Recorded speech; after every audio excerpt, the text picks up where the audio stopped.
Welcome to the Real News Network. I'm Paul Jay in Baltimore. A study suggests that price volatility of commodities like food, oil, stuff we use every day, a lot of that price volatility is coming because of the amount of speculation involved in the commodities markets. Yes, there's more demand from India and China.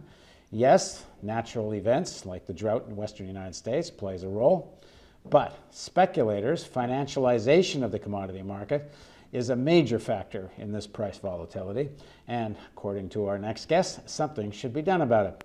Now joining us from Geneva is Nicholas Merstra. He's an Economic Affairs Officer in UNCTAD, the United Nations Conference on Trade and Development, and he works in the area of financialization and commodity markets. Thanks for joining us, Nicholas.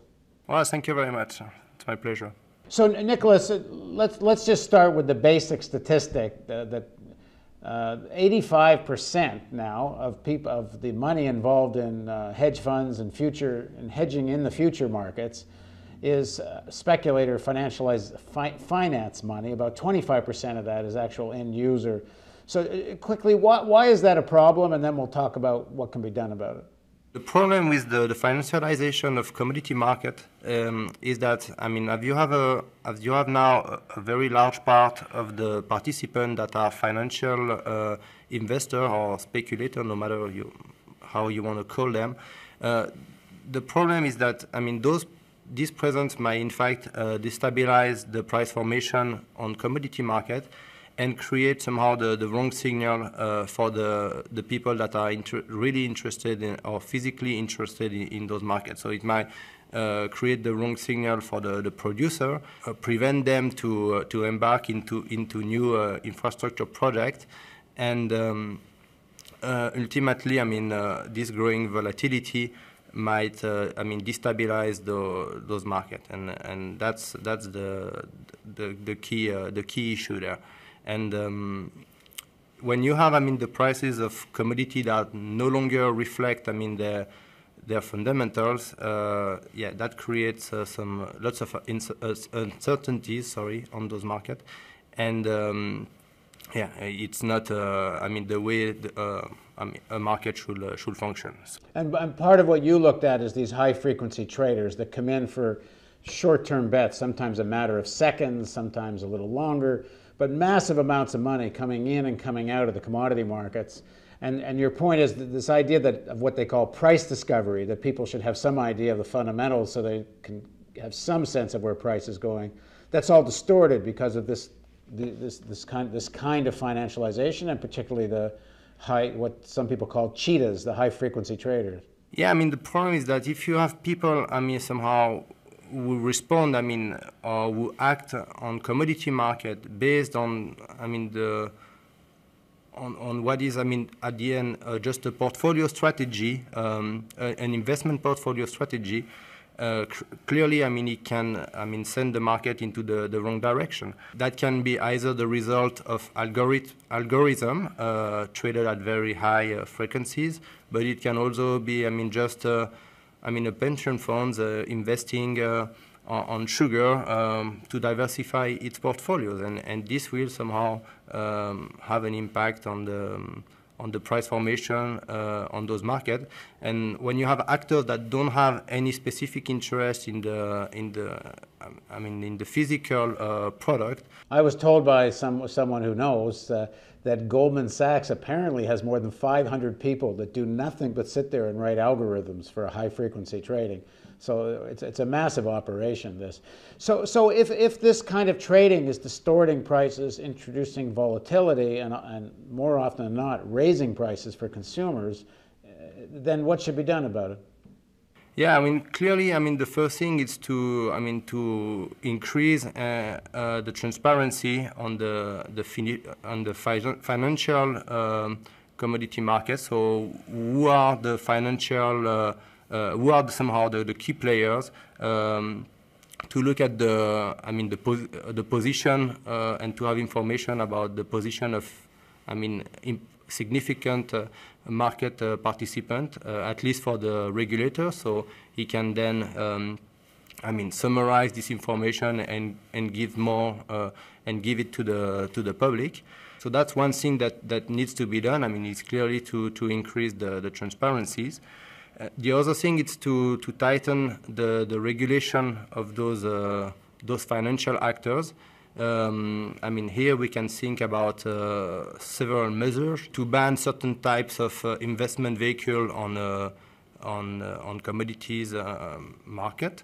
We can also, I mean, ban proprietary trading by financial firms that are also involved in hedging somehow the position of their client, because here you have an asymmetry of information problem.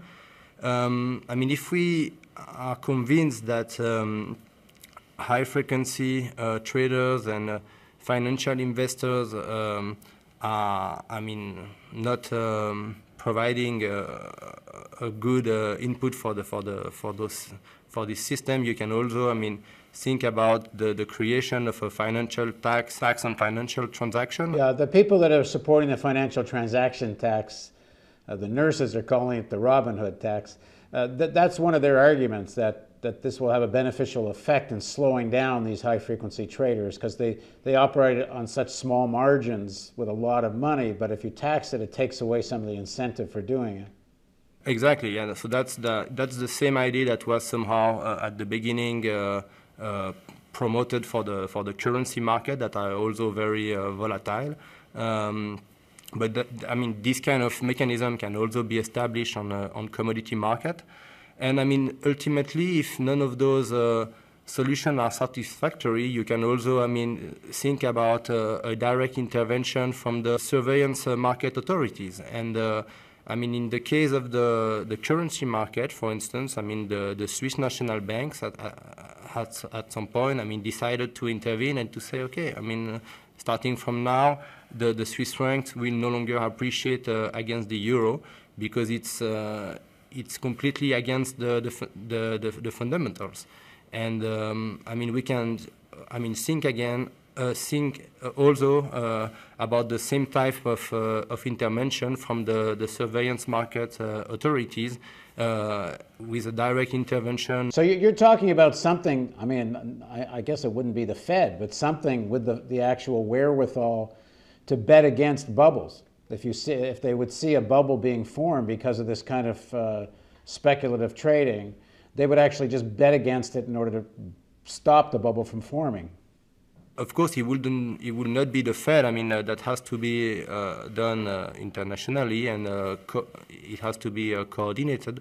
So, I mean, right now, I don't know, I mean, what will be somehow the specific regulatory body who will implement that. But I mean, if there is the political willingness to do so, I mean, that's something that is entirely feasible. And of course, that's the big issue, is that there seems to be no political willingness for reining in finance, in the sense that finance has such political power now in all the main capitals of the world, that any regulation gets so watered down. I mean, isn't that the underlying issue here? Oh, sure, but I mean, that's I mean, why we are continuing, I mean, our research and somehow I mean, pushing for those ideas. We know that you have many I mean, interests that I mean, and many actors who don't want any regulation, but that's like in many other places. And I mean, ultimately we know that I mean, the latest example of the financial crisis, I think, should convince us that I mean, no regulation is ultimately no good. One would think so, but about half of America that votes apparently is ready to vote for a president that wants less regulation. And of course, the current president talks about regulation, but didn't promote really that effective a policy. I don't know all the specific issues regarding the U.S. Economy, but looking at Europe, I mean, it is clear that I mean, things are moving slowly. I mean, of course, we would like them to move at a faster pace, but so we are continuing our work. In the next year or two, people are predicting a major rise in food prices, so perhaps there'll be more interest in this. Thanks very much for joining us, Nicholas. Well, it was my pleasure, and thanks again for your time. Yeah. And thank you for joining us on the Real News Network.